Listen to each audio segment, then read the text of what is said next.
Di tahun 2024, adakah kalian yang berpikir untuk beli iPhone X, sebuah iPhone X, terserah mau manggil iPhone X, iPhone X ya, atau iPhone 10, terserah. Tapi intinya, ada nggak sih yang kepikiran buat beli iPhone X yang generasi Pony gen pertama dari Apple ini?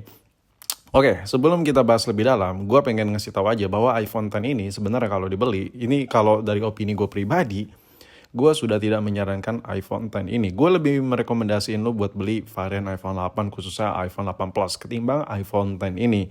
Mungkin ada yang nggak setuju sama opini gue, tapi gue coba bantu jawab di video ini, boy. Jadi sabar aja, stay tune di video ini, tonton sampai tuntas. Siapa tahu lu ada kepikiran buat upgrade ke iPhone X, who knows ya. Semoga video ini bermanfaat. Yang pertama, kalau kita ngomongin soal fisik, tentu kita ada emosional ya. Kalau kita upgrade HP itu, apakah HP cocok dari sisi looknya, fungsinya, dan lain. Intinya ada emosional lah saat kita beli sebuah barang ya kan. Nah, si iPhone X ini, lu harus perlu tahu ya, lu harus ingat bahwa lu tuh nggak bisa dapetin sebuah kemewahan di iPhone X ini. Ini udah barang jadul. Nah, untuk harganya, iPhone X ini dimulai dari harga 2 jutaan. Harganya sih bervariatif ya, tergantung minusnya lah, tergantung LCD-nya KW, LCD masih ori, resmi atau tidak ya kan. Tapi rata-rata lu kalau punya uang 2,5 juta, lu udah bisa dapat iPhone X. Jadi di tahun 2024, iPhone X harga 2,5 juta, apakah worth it? Kalau menurut gua enggak. Kenapa? Karena tanggung sih, lu nambah dikit lagi lu bisa dapat iPhone XR. Ya kalau gitu ya nggak ada, ya kalau gitu mending dong bang, kalau mampunya beli iPhone X gimana? Makanya lu kelarin dulu video gue ini ya, biar nggak bertanya-tanya. Gue lebih saranin lu nambah dikit atau lu ngumpulin duit dulu sampai mampu beli iPhone XR. Kenapa? Karena dengan budget 2,5 juta lu beli iPhone X, lu tuh beli sebuah barang yang menurut gue lu beli ego ya. Kenapa? Karena kalau lu beli fungsi, iya lu bayangin, lu modal duit 2,5 juta, lu dikasih skor Antutu yang cuma 297.000, boy. Ini adalah skor Antutu yang nggak banget menurut gue ya. Dan ditambah lagi kapasitas baterai cuma 2700 mAh. Mendingan lu sikat iPhone XR, tanggung, lu sabar-sabar aja, ngumpulin duit sikit-sikit lah, atau pinjol lah ya kan, tanggung banget gitu beli iPhone X ya kan.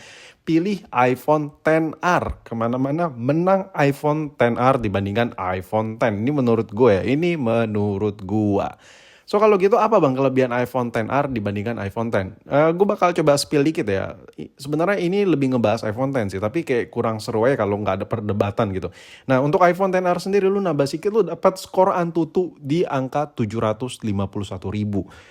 Ini skor Antutu yang beda ratusan ribu ya, beratus-ratus ribu. Ini bukti bahwa performa iPhone XR ini jauh lebih ngebut daripada iPhone X. Nah, kalian bisa lihat performanya lebih kenceng, baterainya juga lebih besar di 2900. Kalau iPhone X tadi kapasitas baterai cuma 2700, iPhone XR 2900. Dan yang lebih penting, iPhone XR itu masih dapat updatean iOS paling baru. iPhone XR pakai iOS 18. Jadi temen lu ada yang punya iPhone 16, oh gue juga bisa dong iOS 18 di iPhone XR gue. Lu masih bisa nyombong sedikit lah gitu. Lu masih satu derajat sama mereka-mereka yang pakai HP puluhan juta gitu. Masih satu ekosistem gitu, sama-sama iOS 18.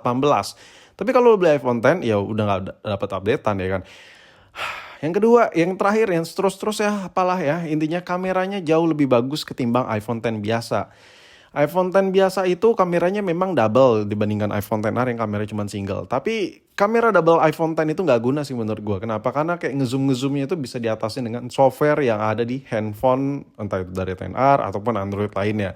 Gue udah pernah bahas itu ya, Intinya kamera zoom yang ada di iPhone X itu nggak terlalu guna dibandingkan dengan kualitas yang lu dapat di single kamera satu lensa yang ada di iPhone XR. Menangnya di mana bang? Menangnya kalau lu rekam video, noise-nya lebih dikit. Buat foto, hasilnya tuh lebih natural, nggak terlalu kuning butak, pucat kusam gitu di iPhone X. Beda lah, iPhone XR ini jauh lebih sedikit berkelas hasil jepretannya ketimbang iPhone X biasa. So ada beberapa poin ya, lu modal 2,5 juta beli iPhone X, ya lu dapatnya segitu, tapi lu nambah sekian ratus ribu sedikit aja, lu dapat bisa updatean iOS sampai iOS terbaru, lu dapat performa yang lebih ngebut, lu dapat baterainya lebih gede, lu dapat kamera lebih besar. lebih bagus maksud gue. Jadi itu adalah semua kelebihan-kelebihan yang bakal lo dapetin kalau lu ngebandingin iPhone XR dengan iPhone X. Jadi maksud gue gini loh, kalau lu udah mampu beli iPhone X, sabar-sabar lah, ngumpulin duit sedikit lah. Tapi bang, gue udah ngebet banget nih bang, buat nonton bokep. Maksud gue buat nyari duit pakai HP, gue butuh HP gitu. Gue harus upgrade sekarang. Saran gue ya udah lo upgrade aja ke iPhone 8 Plus aja. Kenapa? Karena itu jauh lebih stabil.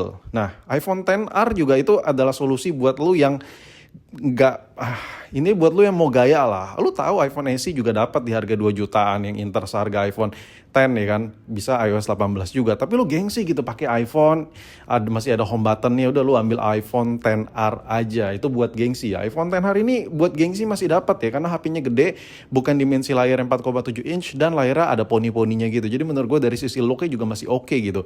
Masih tak terlihat si Kismin pakai HP ada home button. Enggak, lu tuh nggak bisa dibilang kayak gitu men pakai iPhone XR. Ya sebenarnya iPhone X juga nggak bisa dibilang gitu, tapi iPhone X itu iOS jadul, performanya B aja, baterainya kecil, kameranya udah B aja, jadi begitulah. So lalu gimana user iPhone X bang di tahun 2024? Kasian banget, kayak lu hina banget gitu user iPhone X. No, gue tak menghina kalian semua yang pakai iPhone X. Kalau kalian yang lagi nonton video ini pakai iPhone X, ya udah, gue doain semoga kalian bisa upgrade lah ya. Semoga rezeki kalian dilancarkan. Tapi nggak semua itu bukan masalah uang. Nggak semua orang tuh upgrade HP karena ada uangnya. Mungkin duitnya banyak, gue beli iPhone 16 juga mampu gue, cuman emang gue nggak mau. Ada aja banyak orangnya kayak gitu. Tapi buat gue, bagi gue user iPhone X itu ada beberapa banyak pilihan, jadi nggak bisa kita general dalam satu kelompok gitu. Tapi buat lo yang maksa beli iPhone X itu buat gengsi, saran gue nggak dulu deh, lo tahan dulu deh.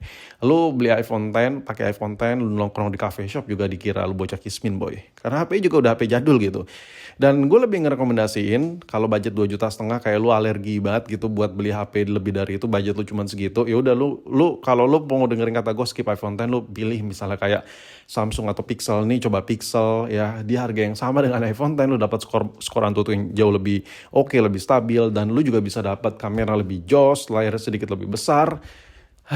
Alot lah, lu bisa punya banyak kelebihan yang ada di Android ketimbang lu beli iPhone X. Gue nggak tahu ya kenapa iPhone X itu menjadi seperti ini sekarang. Kalau lu beli iPhone X untuk buat koleksi ya kayak ala-ala vintage gitu, itu oke banget. First generation iPhone pony ya kan. Cuman kalau buat dipakai men, elah udahlah mending iPhone 8 Plus lah ya. Kalau lu nggak tahu histori mesin iPhone X kayak gimana, serem deh. Kalau gue ceritain videonya tuh kayak harus berjam-jam gitu. iPhone X itu punya banyak problem, mulai dari mesinnya, mulai dari layar ya, punya banyak a lot of problem ya sama iPhone X. Jadi lo harus percaya deh apa kata gue, iPhone X itu sudah tidak terlalu rekomendasi banget di tahun 2024. Mendingan lo skip atau lo tambah dikit lagi duitnya buat beli iPhone XR. Atau kalau lo pengennya gen-gen iPhone X, ya udah lo ambil sikat XS aja, masih dapatan updatean iOS terbaru dan kameranya masih lumayan oke ketimbang iPhone X biasa. Jadi itulah opini gue mengenai iPhone X di tahun 2024.